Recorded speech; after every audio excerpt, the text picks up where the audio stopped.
Salut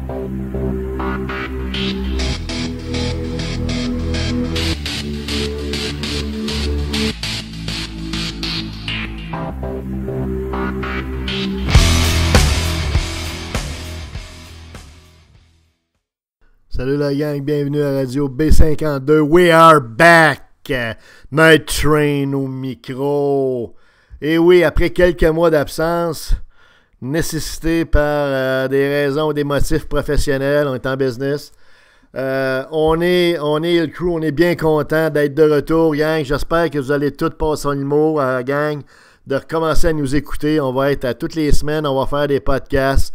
Dans la même approche irrévérencieuse, un petit peu borderline, on the edge. On n'est pas une radio, on est une radio libre, on n'est pas une radio qui appartient à personne, aucune compagnie, aucun propriétaire. On ne doit rien à personne, on est libre de dire ce qu'on veut.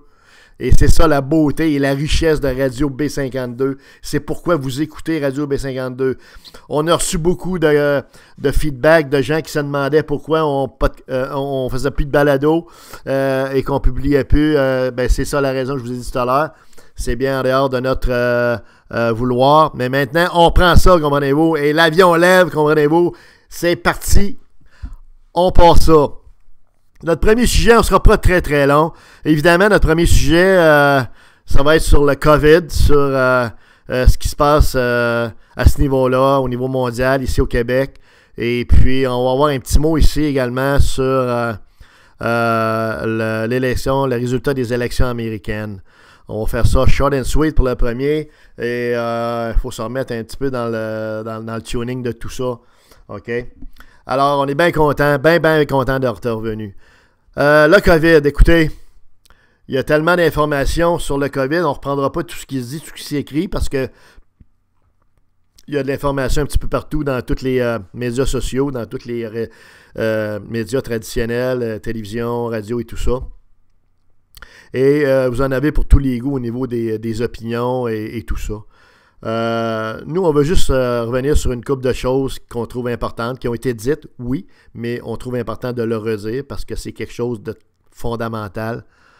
La première des choses, c'est que ce virus-là vient de la Chine, il vient de la ville de Wuhan, comme vous le savez.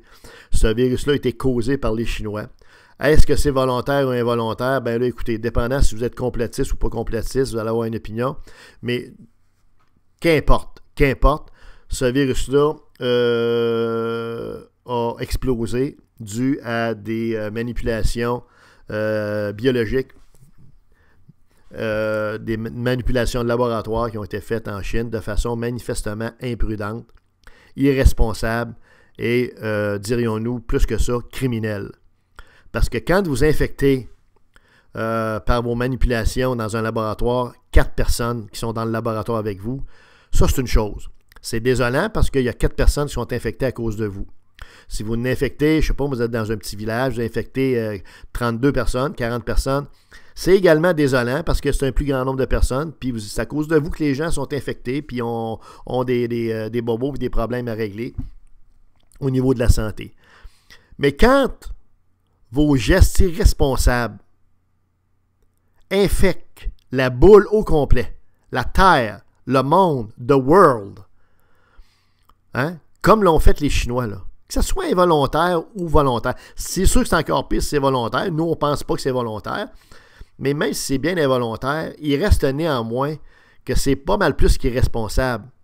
C'est à la limite criminel. À la limite criminelle. Parce qu'en 2020, OK? Pourquoi c'est criminel? Parce qu'en 2020, OK? La Chine, là, c'est pas un pays du tiers-monde là, avec 1 million d'habitants, comprenez-vous, qui tire à liard par la queue. La Chine, c'est un pays qui est plein de ressources financières, entre autres, parce qu'imaginez-vous que c'est le premier créancier des États-Unis. Autrement dit, financièrement, en étant le premier créancier des États-Unis, OK? Parce que les États-Unis se doivent, commandez-vous, en tout cas, les États-Unis sont dans une situation financière difficile. Mais comme premier créancier des États-Unis, la Chine, là, ils tiennent les États-Unis par les chenolles. Alors, c'est un pays plein de ressources, la Chine. Financières, intellectuelles, c'est des gens qui sont reconnus pour avoir parmi les plus grands scientifiques dans le monde. La Chine a des universités, particulièrement dans le domaine des sciences, qui sont parmi l'élite mondiale, OK? même si c'est un pays communiste, parce qu'en réalité, les Chinois mettent de l'argent beaucoup là-dedans, puis ils en ont de l'argent. Ils ont beaucoup de monde, c'est sûr, mais ils ont beaucoup d'argent, c'est un pays plein de ressources. Les protocoles de recherche en laboratoire sont connus, sont établis, sont rodés, sont éprouvés. Les gens qui font de la recherche suivent ces protocoles-là à travers le monde. Ce sont des protocoles reconnus. Il y a, en plus de ces protocoles-là de recherche, des protocoles de sécurité qui se juxtaposent aux protocoles de recherche, qui, eux, rassurent et garantissent et rendent encore plus étanche la sécurité des travaux de laboratoire qui sont faits. OK? Et ça fait en sorte, dans le fond, que les risques de probabilisation sont à peu près nuls, zéro, égal à zéro. Et ça, c'est fait mécaniquement, là. C'est fait de façon systématique dans tous les pays du monde qui font des recherches de laboratoire, dans les pays du monde qui ont des moyens de le faire et qui sont techniquement avancés, comme la Chine. Donc, la Chine ne peut pas invoquer une erreur de protocole, ou un oubli ou ça. À moins que le laboratoire en question, c'est un laboratoire de fortune dans une hutte, comprenez-vous, en paille, comprenez-vous, ou avec des égouts à ciel ouvert, où le monde chie dans des trous de vase. OK? Il en reste peut-être des villages de même du Moyen-Âge là, en Chine. Mais écoutez, c'est caricatural. Les probabilités sont que non. Donc, c'est très difficile d'expliquer le pourquoi de la propagation du COVID à partir de la Chine. OK? Et la preuve que ça vient de la Chine, c'est que la Chine ne s'est jamais excusée. La Chine n'a jamais été en déni non plus que ça. OK? Puis ils sont attelés à la tâche vraiment, eux autres aussi, pour retrouver un antivirus. Bon, s'il l'avait provoqué, l'antivirus serait déjà actif en passant à la Chine, puis il n'y a plus personne qui en souffrirait. Alors, c'est pas le cas. Donc, tout ça pour vous dire que quand vous infectez le monde entier, c'est criminel, vous devriez payer pour ça.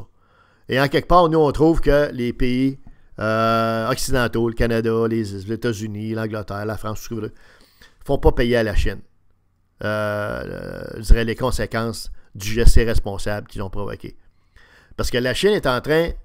la Chine, en provoquant le COVID, a provoqué la mort de centaines de millions de personnes, a provoqué également un niveau de pathologie au niveau mental incroyable, un peu partout dans le monde. Il y a des gens en termes de qualité de vie, comprenez-vous, qui sont en fin de vie ou qui sont à leur retraite ou tout ça, comprenez-vous, qui perdent des années qui leur sont très chères parce qu'ils n'ont plus 22 ans, ils en ont 74. Fait que, tu sais, tes années, tu veux les maximiser, comme on dit, etc., etc. Donc, ce pays-là devrait vraiment subir les conséquences, les contre-coups du geste criminel qu'ils ont fait, OK? Parce que c'est absolument inconcevable ce qui est arrivé comme tel.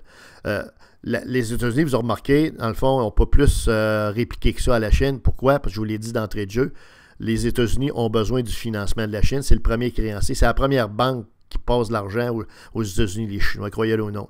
Fait que quand les États-Unis bougonnent contre la Chine, c'est un fake. Ça naît du fake news, là, mon Donald. OK? Parce que tu sais très bien que tu as besoin de la Chine pour financer tes opérations.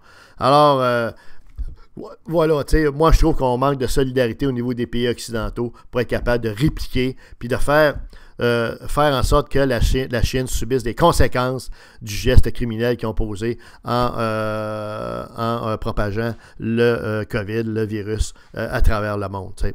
En passant, résilience à tous les Québécois. Il ne faut pas lâcher la patate, comme on dit. Comme disait Montesquieu, il faut vraiment être résilient puis aller jusqu'au bout de ça. Un mot en terminant sur l'élection américaine, mais on fait un podcast uniquement là-dessus. C'est vraiment désolant ce qui se passe aux États-Unis avec Trump qui reconnaît pas la défaite et puis tout ce qui se passe là. Ce pays-là n'est pas reconnaissable. Comme je vous dis, on va faire les États-Unis sont devenus une caricature de pays. C'est devenu quasiment un pays au niveau du système électoral. Tu avais l'impression de regarder une république de bananes, tu sais, comprends-tu, le Laos ou je sais pas trop quoi, moi, le Belize, tu sais, une île des Caraïbes. Ça n'a pas de bon sens ce qui se passe aux États-Unis actuellement. Et c'est vraiment ça aussi désolant. Alors, on n'a pas trop de raisons de se réjouir. Fait que voilà pour ce qui est de notre premier podcast, mes amis. Puis encore une fois, vous pouvez savoir comment on est content de vous retrouver. Passez le mot, comprenez-vous, écoutez-nous, puis on va vous en donner votre argent. Vous pouvez être certain de ça dans les prochains pods. Merci.